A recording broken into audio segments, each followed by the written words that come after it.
বন্ধ করে দেওয়া হলো যুব সাথী প্রকল্প। আর 9 মাসে 1500 টাকা।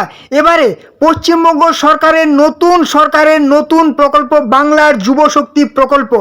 যুবকদের আমরা 1,500 টাকাটা 1 জুন ঢোকাবো 3,000। মমতা বলেছে 5 বছর দেবে, আমরা বলেছি যতক্ষণ না চাকরি দিতে পারবো ততক্ষণ দেব। So hello friends, welcome to ultimate matter. Big breaking news, যুব শক্তি প্রকল্পের নতুন ওয়েবসাইট চালু করা হলো। হ্যাঁ, আজ এই মুহূর্তে কিছুক্ষণ আগে যুব শক্তি প্রকল্পের নতুন ওয়েবসাইট চালু করা হলো, যেখান থেকে নতুন করে ফর্ম ফিল আপ করতে হবে এবং প্রত্যেক মাসে 3,000 টাকা পাওয়া যাবে। সকলেই 3,000 টাকা পাবেন জুন মাস থেকেই।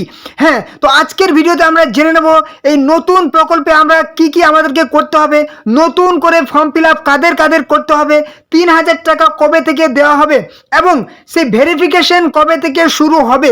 A to Z তথ্য কিন্তু আজকের ভিডিওতে থাকবে। অবশ্যই জানতে হলে ভিডিওটি শেষ পর্যন্ত দেখতে থাকুন। তো আমি কিন্তু চলে এসেছি পুরোপুরি বাংলার যুব শক্তি প্রকল্পের অফিসিয়াল পোর্টালে। আর যুব সাথী প্রকল্প নয়, এবার কিন্তু একদম সেই চেঞ্জ করে করা হলো বাংলার যুব শক্তি প্রকল্প, যেখানে কিন্তু 1500 টাকা নয়, এবার কিন্তু 3,000 টাকা দেওয়া হবে।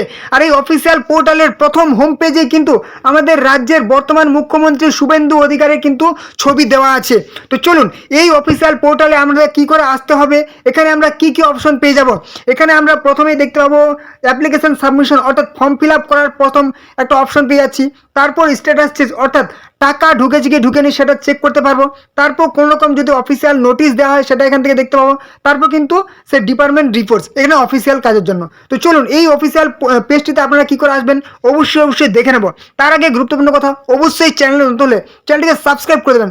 এরকম সমস্ত রকম গুরুত্বপূর্ণ চাকরির কিংবা প্রকল্পের A to Z যত রকম বিজেপি সরকারের প্রকল্প এসছে সমস্ত আপডেট পাওয়ার জন্য চ্যানেলটিকে নতুন হলে চ্যানেলটিকে সাবস্ক্রাইব করে দেবেন। ভিডিওটি ভালো লাগলে কিন্তু লাইক করে দেবেন। কোনো রকম প্রশ্ন থাকলে কমেন্ট বক্সে জানাবেন। অবশ্যই ভিডিওটি আপনাদের বন্ধু বান্ধবী আত্মীয় পরিজনের সাথে অনেক হোয়াটসঅ্যাপ ফেসবুকে শেয়ার করে দেবেন, যাতে তারাও গুরুত্বপূর্ণ খবরগুলি পেয়ে যায়। তো চলুন এখানে আসার জন্য সবার প্রথমে আপনি আপনার মোবাইলের গুগল কিংবা ক্রোম ব্রাউজারে চলে যাবেন। তো আপনার মোবাইলের গুগল কিংবা ক্রোমে চলে আসার পর আপনি কিন্তু প্রথম যে দেখতে পাচ্ছেন লিখে কিন্তু সার্চ করবেন, কি লিখে, যুব সাথী বলে সার্চ করবেন। ঠিক আছে, যুব শক্তি বলেও সার্চ করতে পারেন কিংবা যুব সাথী বলেও সার্চ করতে পারেন। সার্চ করলে প্রথম যে লিঙ্কটি আপনি দেখতে পাবেন, ঠিক আছে, প্রথম অফিসিয়াল সেই পোর্টালটি আপনি দেখতে পাবেন যুবসাথী.wb.gov.in। ঠিক আছে, পুরোপুরি কিন্তু সরকারি। অনেকেই বলতে পারেন যে এটা কি ফেক নাকি কোনো ডুপ্লিকেট, না কোনো রকম ফেক নয়, এটা কিন্তু পুরোপুরি সরকারি অফিসিয়াল পোর্টাল। লিখাই আছে wb.gov.in। হ্যাঁ, পুরোপুরি সরকারি লেখা আছে, দেখা যাচ্ছে যুব সাথী লেখা আছে। এখানে একবার ক্লিক করে দেবেন। এখানে ক্লিক করলেই আপনাকে সরাসরি কিন্তু যুব শক্তির অফিসিয়াল পোর্টালে নিয়ে যাওয়া হবে, যেখানে কিন্তু একদম লেখা আছে কি, গভর্নমেন্ট অফ ওয়েস্ট বেঙ্গল।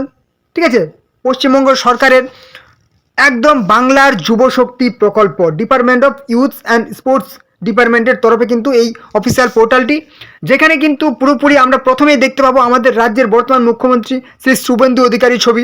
একটু নিচে চলে আসলে আমরা এখানে দেখতে পাবো কি, অ্যাপ্লিকেশন সাবমিশন, অর্থাৎ এখান থেকে আমাদের ফর্ম ফিল আপ করতে হবে। অ্যাপ্লিকেশন স্ট্যাটাস চেক করতে হবে, অর্থাৎ টাকা ঢুকেছে কি ঢুকেনি কিংবা ফর্মটি আমাদের জমা পড়েছে কি পড়েনি সেটা চেক করতে পারবো। যদি কোনো রকম আপডেট নোটিশ দেয় সেটা চেক করতে পারবো। তারপর ডিপার্টমেন্টস, এটা কিন্তু ডিপার্টমেন্টের জন্য। তো এবারে প্রশ্ন হচ্ছে আমাদের ফর্ম ফিল আপ করতে হবে কাদের ফর্ম ফিল আপ করতে হবে। যদি ফর্ম ফিল আপ না করতে হয় তাহলে কি করতে হবে, অবশ্যই আজকের ভিডিওতে কিন্তু সম্পূর্ণ ডিটেলসে বলা হয়েছে।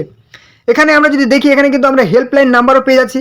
যদি কোনো রকম সমস্যা হয় সেই হেল্পলাইন নাম্বারে কিন্তু আমরা কন্ট্যাক্ট করে যোগাযোগ করতে হবে। এখানে বলেছে অনলাইন অ্যাপ্লিকেশন সাবমিশন পিরিয়ড, এখানে কিন্তু একটা অনলাইন ফর্ম ফিল আপের পিরিয়ড দেওয়া হয়েছে। তো চলুন আমরা প্রথমের অপশনটাই ক্লিক করে নেব। এখানে ক্লিক করলে আমরা কি দেখতে পাচ্ছি, অ্যাপ্লিকেশন সাবমিশন, প্রথমের অপশনটা আমরা ক্লিক করলাম। এখানে কিন্তু এখানে কোনো রকম চেঞ্জ করা হয়নি, অ্যাপ্লিকেশন সাবমিশন ক্লোজড, অর্থাৎ এই মুহূর্তে কিন্তু আবার নতুন করে ফর্ম ফিল আপ শুরু হয়নি। তো এবারে আমরা জেনে নেব যে কাদের ফর্ম ফিল আপ করতে হবে। দেখুন, যাদের এখনও পর্যন্ত টাকা ঢুকেনি তাদের প্রায় প্রত্যেককে কিন্তু ফর্ম ফিল আপ করতে হতে পারে, কারণ তাদের ফর্মগুলি জমা পড়েনি, হয়তো সেই ফর্মগুলি আর নতুন করে কিন্তু ওগুলো আর যাচাই করবে না। এবারে কিন্তু নতুন করে ফর্ম ফিল আপ করতে হবে। পুরনোদেরকেও কিন্তু হয়তো ফর্ম ফিল আপ করতে হতে পারে। পুরনো বলতে যারা টাকা পেয়ে গেছেন 2 মাস কিংবা 1 মাস টাকা পেয়েছেন, তাদের হয়তো ফর্ম ফিল আপ নাও করতে হতে পারে, কিন্তু তাদের অবশ্যই একবার কাগজ ভেরিফিকেশন করতে হবে। ঠিক আছে, ডকুমেন্ট ভেরিফিকেশন করতে হবে, কারণ তারা একদম কি সঠিক পশ্চিমবঙ্গের বাসিন্দা একদম কি তারা মাধ্যমিক পাস করেছে সেটা কিন্তু যাচাইকরণ তাদের হবেই একবার, ঠিক আছে। তো এখানে আমরা কিছু পাচ্ছি না, ব্যাক করে চলে আসছি, অ্যাপ্লিকেশান স্ট্যাটাস অপশানে ক্লিক করব, ঠিক আছে। এখানে যদি আমরা ক্লিক করি তাহলে কিন্তু ক্লিক করলে আমাদের সামনে নতুন একটা ইন্টারফেস চলে আসলো, যেখানে আমরা কিন্তু দেখতে পাচ্ছি বাংলার যুব সাথী, অর্থাৎ সেই পেজের ভেতরে কিন্তু এখানে কিন্তু এখনও চেঞ্জ করা হয়নি, যেরকম আগে ছিল সেটাই কিন্তু আছে, ঠিক আছে। এবারে আমরা দেখতে পাচ্ছি download system guide, apply online, form fill up করার স্ট্যাটাস চেক।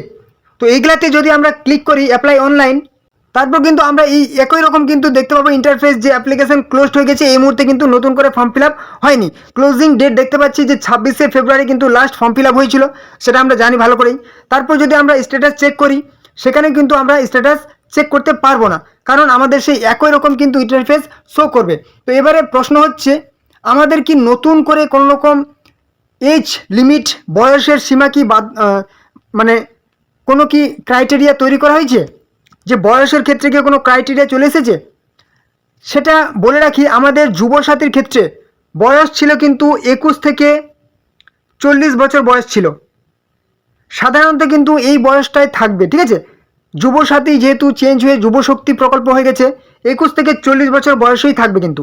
এবারে সেই বয়সটা 40 থেকে 45 বছর হতে পারে, কারণ চাকরির ক্ষেত্রে বয়স ঊর্ধ্বসীমা বাড়ানো হয়েছে, হয়তো এটা বৃদ্ধি পেতে পারে, ঊর্ধ্ব বয়সের সীমাটা 21 থেকে 45 করতে পারে। এবারে চলে আসি যে কারা কারা অ্যাপ্লাই করতে পারবে, পুরুষ মহিলা কারা অ্যাপ্লাই করতে হবে, মেল ফিমেল। বলে রাখি এখানে কিন্তু মেল তারা অ্যাপ্লাই করতে পারবে, যারা হচ্ছে ফিমেল, ঠিক আছে, অর্থাৎ মহিলা, তারাও কিন্তু অ্যাপ্লাই করতে পারবে। অনেকে প্রশ্ন করছে যে ফিমেলরা কেন অ্যাপ্লাই করতে হবে, তারা তো অন্নপূর্ণা ভাণ্ডার পাচ্ছে। হ্যাঁ, তারাও অন্নপূর্ণা ভাণ্ডার পাচ্ছে, কিন্তু এই যে এটা দেওয়া হচ্ছে এই যুবশক্তি প্রকল্প, এটা কিন্তু শুধুমাত্র শিক্ষার ক্ষেত্রে সাহায্যের জন্য, ঠিক আছে। যারা বেকার, মাধ্যমিক পাস করেছেন, চাকরির জন্য পড়াশোনা করছেন, উচ্চ মাধ্যমিক পাস করেছেন, কিন্তু এখনও পর্যন্ত চাকরি পাচ্ছেন না, তাদেরকে হেল্প করার জন্য শুধুমাত্র এই যুবশক্তি প্রকল্পটি আনা হয়েছে, ঠিক আছে। তো এখানে কিন্তু পুরুষ মহিলা সবাই পাবে। বয়স যাদের হচ্ছে 21 থেকে সাধারণত 45 বছর বয়স, এখনও কিন্তু বয়সটা অফিসিয়ালি অ্যানাউন্স করা হয়নি। আর এখান থেকে কিন্তু আমরা স্ট্যাটাস এখনও চেক করতে পারছি না, যেরকম আগে আমরা দেখতে পাচ্ছিলাম যে updated status will be made available soon, please visit again, thank you, অর্থাৎ পরবর্তীতে আবার ভিজিট করতে বলা হচ্ছে। এবারে চলে আসি, আমাদের আর কি কি যোগ্যতা লাগবে। অবশ্যই আমাদের কিন্তু পশ্চিমবঙ্গের স্থায়ী বাসিন্দা হতে হবে, অর্থাৎ ওয়েস্ট বেঙ্গলের স্থায়ী বাসিন্দা হতে হবে, তবেই আবেদন করতে পারবো, ঠিক আছে।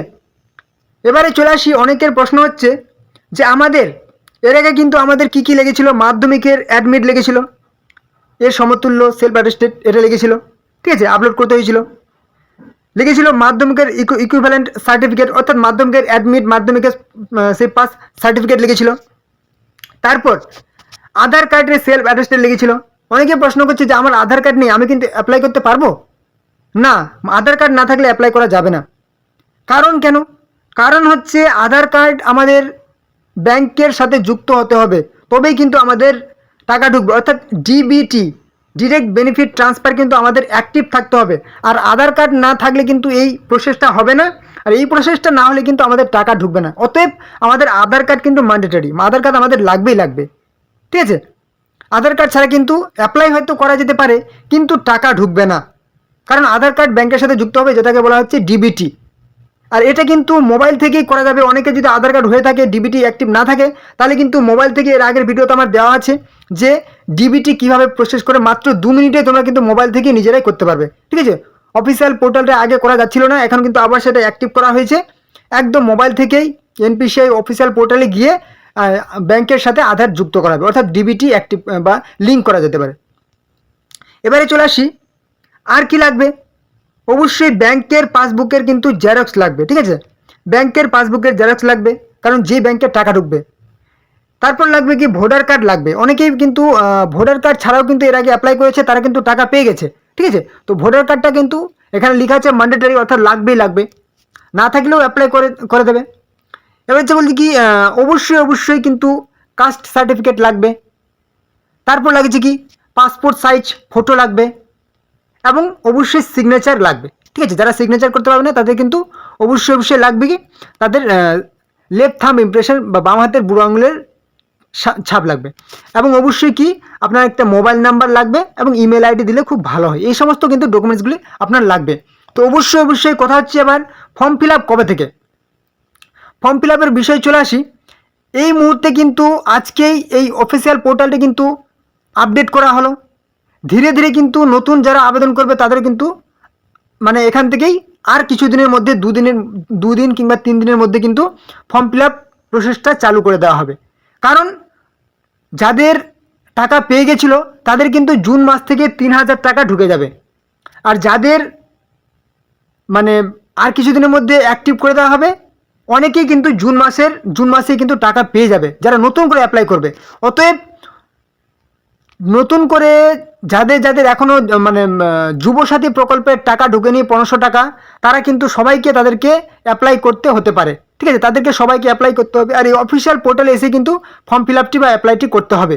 অতএব কবে থেকে ফর্ম ফিল আপ শুরু হবে এটা কিন্তু অবশ্যই আপনাদেরকে আমি জানিয়ে দেবো। ঠিক আছে, একদম সবার আগে কিন্তু আপনারা এই চ্যানেলে জানতে পারবেন। তার জন্য নতুন চ্যানেলটিকে অবশ্যই সাবস্ক্রাইব করে দেবেন। এরকম সমস্ত রকম প্রকল্পের বিজেপি সরকারের যতগুলি প্রকল্প এসছে সমস্ত রকম প্রকল্পের আপডেট পাওয়ার জন্য অবশ্যই চ্যানেলটিকে সাবস্ক্রাইব করে দেবেন। ঠিক আছে, কবে আপনার যুবসাথী প্রকল্পের ফর্ম ফিল আপ হবে, কবে আপনার সে নতুন করে সেই ডকুমেন্ট আপডেট করতে হবে, কবে আপনার কোনো নতুন নোটিশ দেবে, সমস্ত A to Z তথ্য কিন্তু আপনি এই চ্যানেল পেয়ে যাবেন। অবশ্যই চ্যানেলটিকে সাবস্ক্রাইব করে দেন। ভিডিওটি যদি ভালো লাগে একটা লাইক করে দেবেন। কোনো রকম প্রশ্ন থাকলে অবশ্যই কিন্তু কমেন্ট বক্সে জানাবেন। ঠিক আছে, এবং অবশ্যই ভিডিওটি আপনাদের বন্ধু বান্ধবী আত্মীয় পরিজনের সাথে অনেক হোয়াটসঅ্যাপ ফেসবুক গ্রুপে শেয়ার করে দিন, যাতে তারাও এই গুরুত্বপূর্ণ খবরগুলি পেয়ে যায়। ওকে, তো চলুন পরবর্তী ভিডিও আবার দেখাবে। জয় হিন্দ, জয় ভারত।